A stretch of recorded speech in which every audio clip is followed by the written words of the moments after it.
muri kutsvagei mama? Ndauyawo ndiri kutsvaga mwana wangu ane mazuva asina kudzoka kumba. Mwana ane mazuva asina kudzoka kumba? Hongu. Mwanai? Musikana akabva achiti ari kuenda kuchechi.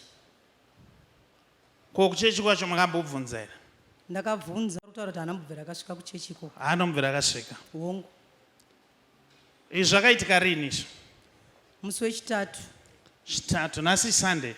Hongu. Sunday, tongoti Monday, Tuesday, toti Thursday, Friday, 3 days. Saka maregerere kuenda kumapurisa? Ndati ndimbotanga ndauya kuno mumbotanga ndaona profeti. Okay. Zvinenge zvakanaka kuti vanhu vatange kuuya kuno, asi ndinodzidzisa vanhu kuti kana paitika nyaya dzakadai tangai maenda kumapurisa. Ndizvo monoripota mwana kana 48 hours dzapfuura, you report the person as a missing person. Kuuya kuno kutokubatsirai, but I advise you kuti zvakanaka kuti dai vaenda kupi kumapurisa, but anyway ndokubatsirai.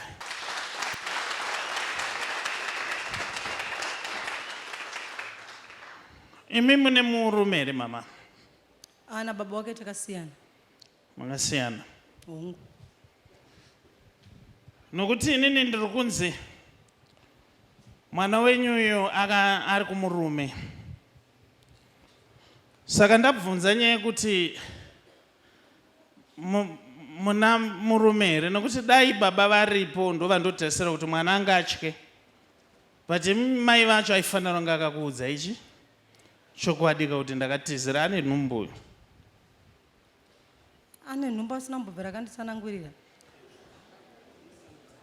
Sure. Ngatodaro. Atori kumurume uyu? Ndibatsirei ishe. Ndonzi prophet. Sorry prophet. Dzakawandisa munhu waMwari. All right. Imi kubva zvamakasiyana nemurume, mune mumwe here kana kambenembe zvako? Vanenge vari pasi. Vanenge vasina chiyamura.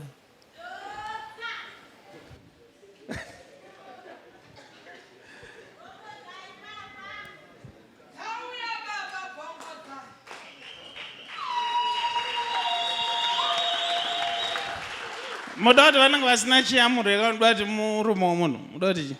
Murume wemunhu.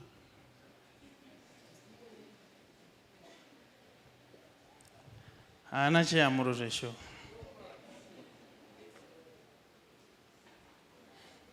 Ndenge ndakanganisa here ndikati uyu wamuri kudanana naye chiwande wande uyu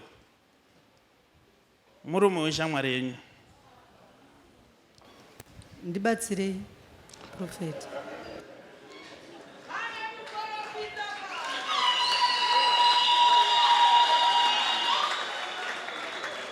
Ndeweshamwari yenyu here? Hongu.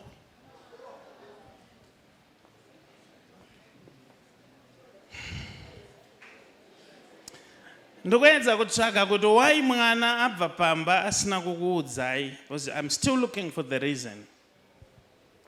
Ndiri kunzwa kuda kutomoka boys.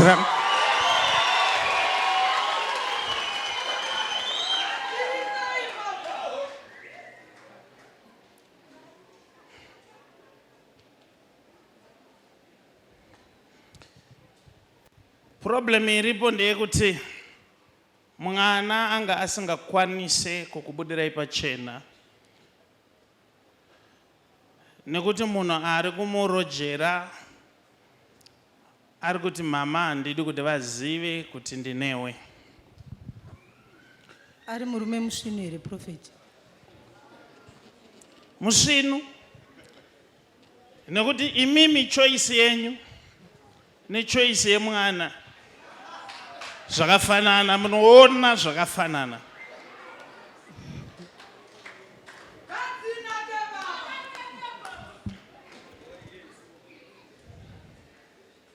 Nemamwe mazwi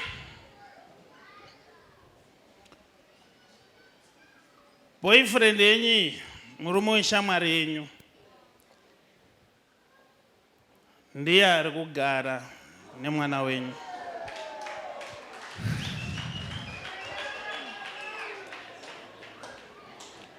Ende vari kugara mubudiriro.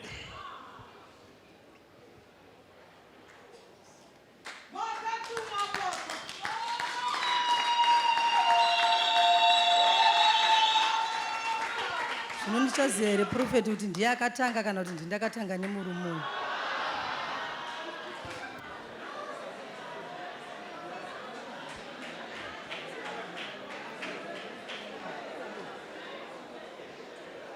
Asi sei vanhu muchiseka munhu? Nekuti reasoning yavo iri kuti vada kunzwisisa kuti ndo vakatanga here kudanana nemurume uyu kana kuti ndiye akatanga, because vada closure. But vanhu mamati hazvisina basa. Iyi ndofunga kuti zvine basa. Mama mubvunzo wamandibvunzo, ndinofunga kuti munhu anokwanisa kupindura chaizvo chaizvo mubvunzo uyu iboyfriend yenyu. Mamuri suppose kumuona rini? Vanga vati vari kuuya nhasi kumba. Kana vauya nhasi mumabvunza vakupindure, but rangarirai kuti haasisiri boyfriend amukuwasha.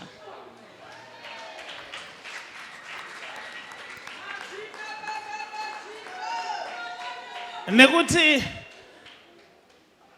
mwana wenyu ane nhumbuka, matotarisira muzukuru, saka atomukuwasha.